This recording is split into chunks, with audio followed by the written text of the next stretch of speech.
मुझे इस jail diary के बारे में बाद में विस्तार चर्चा मुझे शहीद आजम भगत सिंह के जो भतीजे हैं जिनका अब स्वर्गवास हो गया 2 वर्ष पहले कोविड के दौरान, सरदार अभय सिंह संधू, ये ओरिजिनल डायरी आज भी उनके परिवार में उनकी पत्नी के पास है जो कि न्यू चंडीगढ़ में रहते हैं।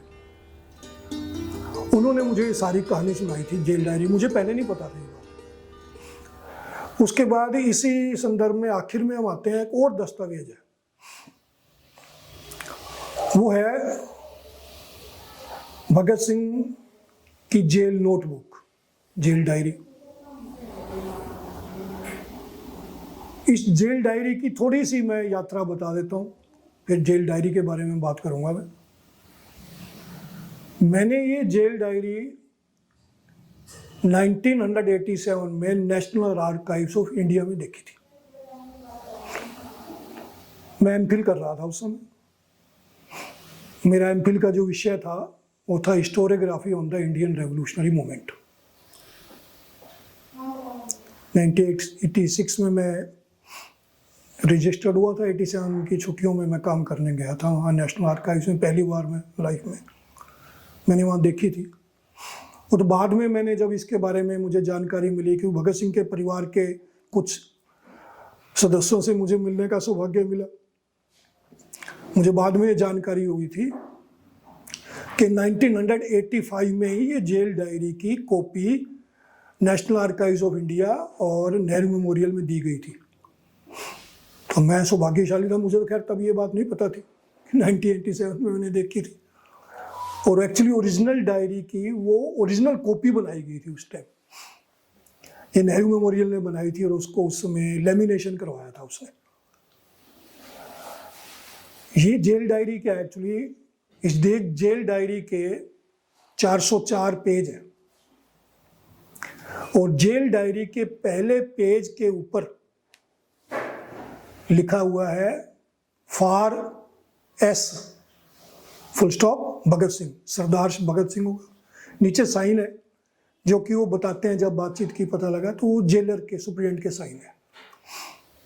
नीचे तारीख डाली हुई है 12 सितंबर 1929, ये डेट है उसमें।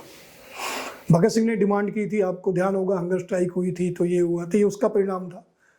उसको ये एक नोटबुक दी गई थी, लाल रंग की नोटबुक है, 404 इसके पेज है, लाल रंग का उसके कवर है, 404 पेज है इसके, उसके साइन है। फिर इस पे भगत सिंह के भी साइन है, भगत सिंह के इंडिशियल भी हैं, फुल साइन भी है इस पे, भगत सिंह, नीचे फिर भगत सिंह 2 बार, फिर उसके इंडिशियल है।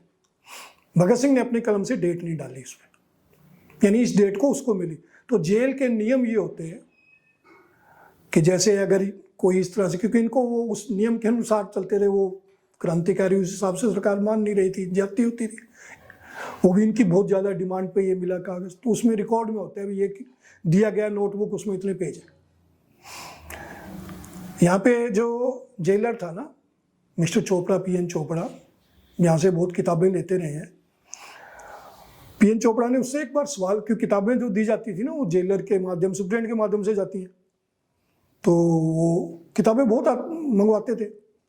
तो एक दिन पूछता है भगत सिंह, बोले तुम ये किताबें पढ़ते भी हो, इतनी सारी जो तुम मंगवा लेते हो, पढ़ते भी हो? तो भगत सिंह ने उसको जवाब दिया कि ऐसा है, किसी दिन जो है ना मेरी ये जेल नोटबुक देख लेना, पता लग जाएगा तुम्हें।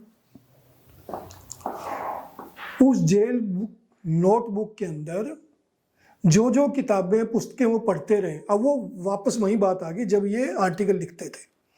अब इतना अपने पास समय नहीं है मैं सभी आपको डिटेल्स बताऊं।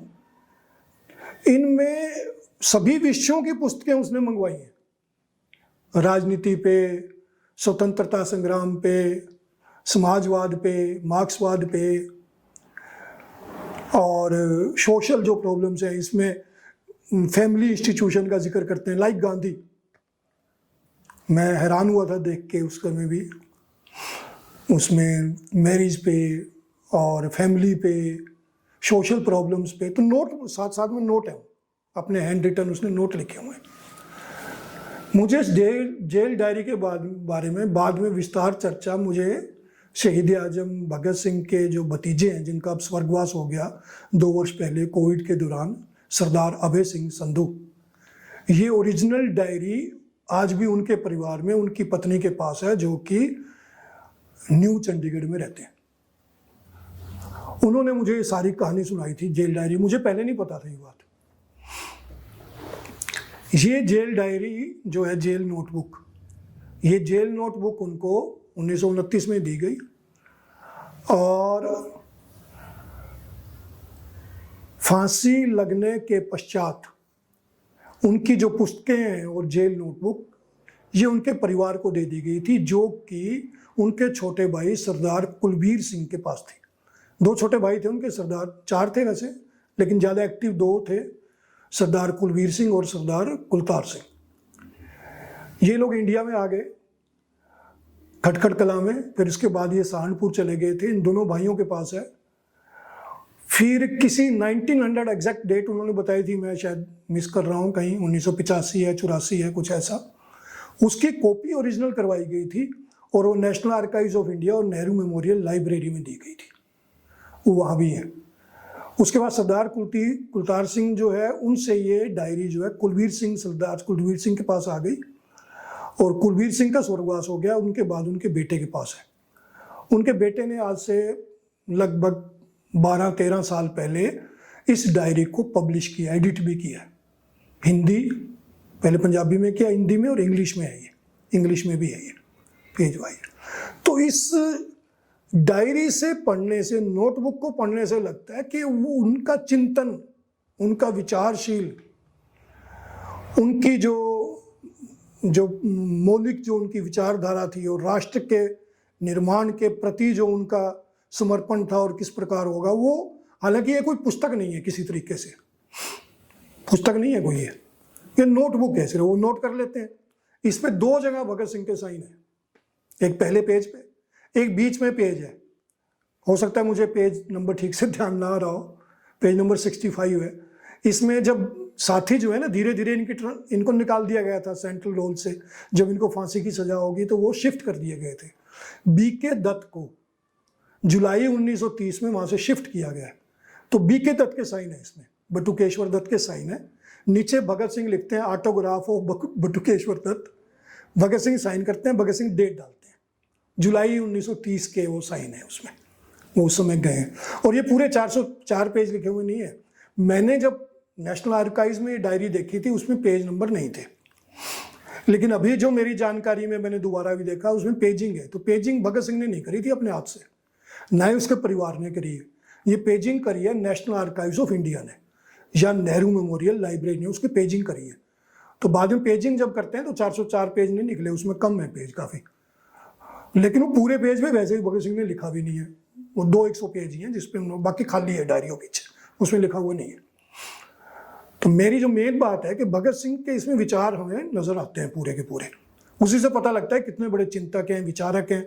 और वो सारी पहली बात से लेके आखिर तक बार बार स्पष्ट होती है कि मौलिक चिंतक है, मौलिक विचारधारा है उसकी, राष्ट्रवाद की विचारधारा है, राष्ट्र निर्माण की, साम्राज्यवाद के प्रति संघर्ष की उसकी विचारधारा।